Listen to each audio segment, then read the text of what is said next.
nossos trabalhos. Nesse tribunal de júri, estamos aqui hoje reunidos para o julgamento da acusação de homicídio de 4... Não, figurativamente, a gente diz que os réus estão aqui presentes, tá? Estamos aqui hoje reunidos para julgar esses 4 réus que são acusados de homicídio. Com a palavra, a promotoria, pelo prazo de 15 minutos. Doutora, a palavra é sua. Não, pode falar, né? Tem boa...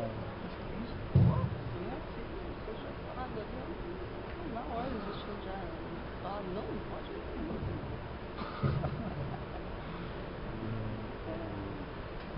Tá filmando. Primeiramente, bom dia, Vossa Excelência, senhores jurados, colegas da defesa.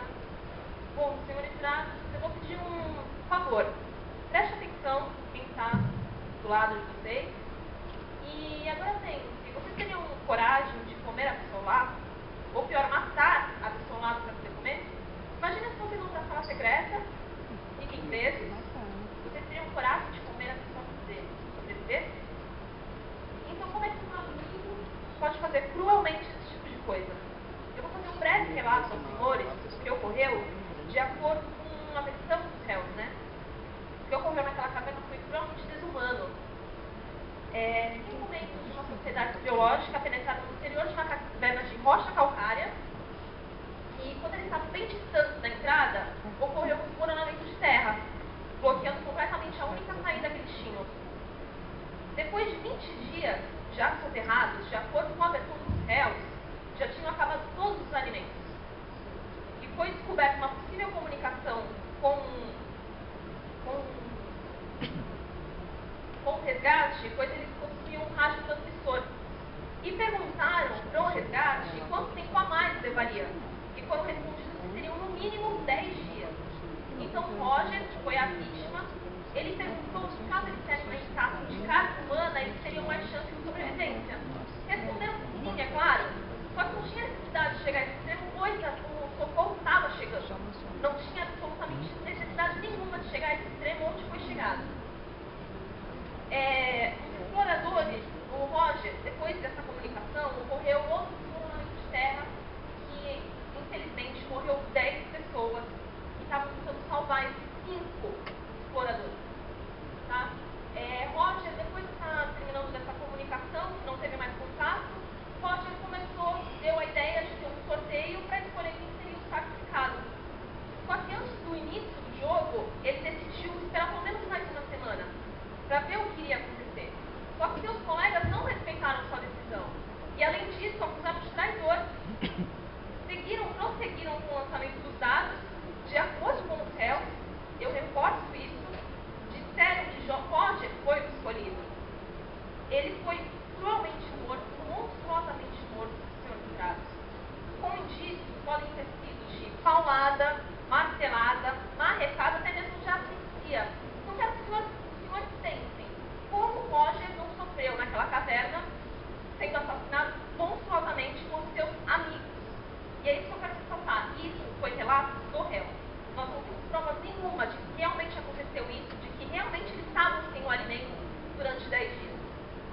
Bom, agora eu vou passar minha palavra para a Ingrid. Obrigada.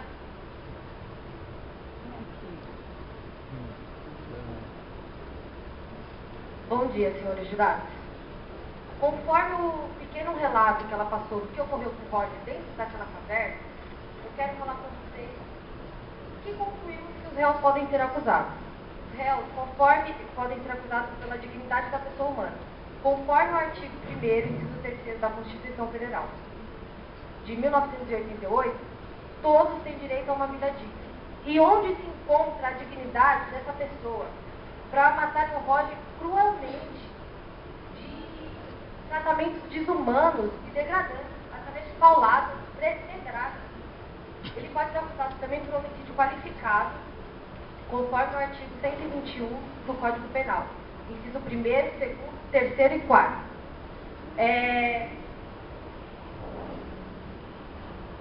O assassinato de Roger foi qualificado porque foi cometido por aqueles que diziam ser amigos de Roger. Houve a traição da amizade, emboscada e desgraça do ofendido. Os companheiros de Roger também podem ser acusados por vilipêndio de cadáver, que conforme o artigo 212 do Código Penal, também é crime. Agora imagine vocês, senhores jurados, os pais de Roger, saber que perderam seu filho, não por uma doença ou então por um acidente, e sim pela traição de seus amigos. Aqueles que diziam ser amigos mataram Roger. Enquanto hoje os pais dos companheiros de Roger estão aqui esperando que seu filho tenha liberdade ou então que seja condenado, os pais de Roger só querem a justiça. Porque eles nunca mais vão ter seu filho em casa. E nunca mais, gente, é muito tempo. Ele pode ficar um tempo preso, mas vão voltar para casa. E os pais de Roger, que nunca mais terão seu filho em casa? Como que fica uma família? Um pai, uma mãe sem um filho sem um pai? Pensem bem nisso. Pensem bem nisso, porque poderiam ser com vocês. Mas não é. Entendeu?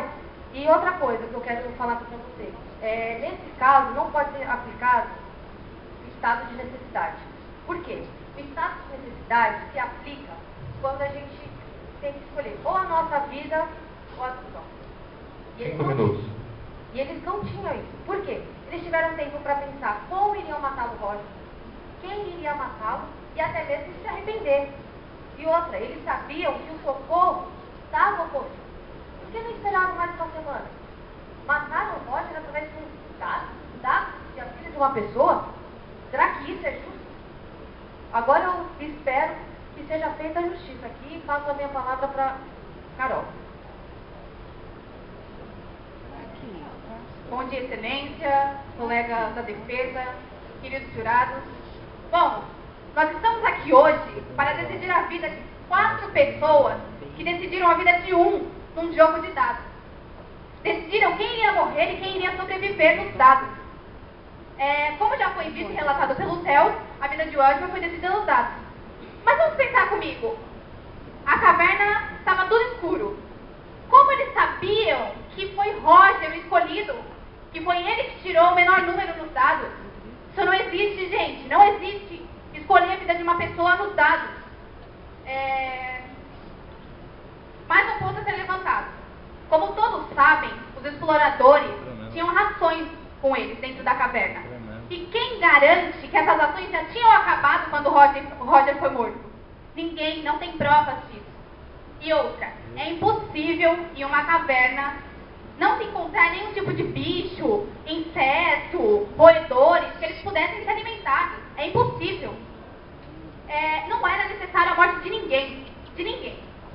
Nesse caso, a gente não pode aplicar o estado de necessidade, consta no artigo 23 e 24 do Código Penal. Encontra-se em estado de necessidade alguém em perigo atual. Imaginem vocês, senhores, vocês em um avião caindo cheio de passageiros, e só há um paraquedas. É matar ou morrer. Isso é estado de necessidade, senhores. Ou você mata ou você morre. Não se dá tempo de planejar e calcular a morte de alguém. Então, eu peço aos senhores, por favor, pensem e condenem os réus. Muito obrigada. Passo a palavra para o Luciano. Gostaria de dizer bom dia aos amigos da defesa, excelentíssimo juiz, prezados júri. Vou dar essa pasta para vocês, mas não é para abrir agora. Vamos pegar aqui.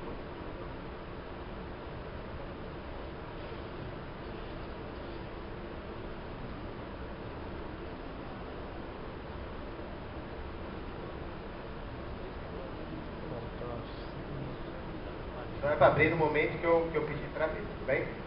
Bom, eu queria lembrar a vocês que esses quatro acusados, eles não são acusados, eles são culpados, porque eles já foram culpados em primeira instância pelo juiz de primeira instância. Então, na verdade, eles apelaram, entraram com apelação para mudar e tentar serem inocentados ou diminuírem a pena. Porque nessa culpabilidade deles foi pegar a pena máxima. E já pegaram a pena máxima que o nosso Estado pode dar para alguém. Então, eles já são culpados, estão sentados ali por causa de uma apelação. Agora eu queria propor para vocês uma experiência. Uma experiência que eu gostaria que vocês fizessem na cabeça de vocês. Gostaria que todos vocês fechassem os olhos. Por alguns segundos, só eu vou fazer isso com vocês. Tá? Vamos fechar os olhos.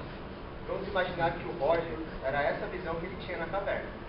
Ele não podia enxergar nada, porque a caverna era escura. A única coisa que eles conseguiam sentir era a respiração dos outros e a voz dos outros. Então vocês imaginem a crueldade. Vocês estão ouvindo somente a minha voz. Vocês imaginam onde eu estou, mais ou menos, que vocês têm uma noção de discernimento.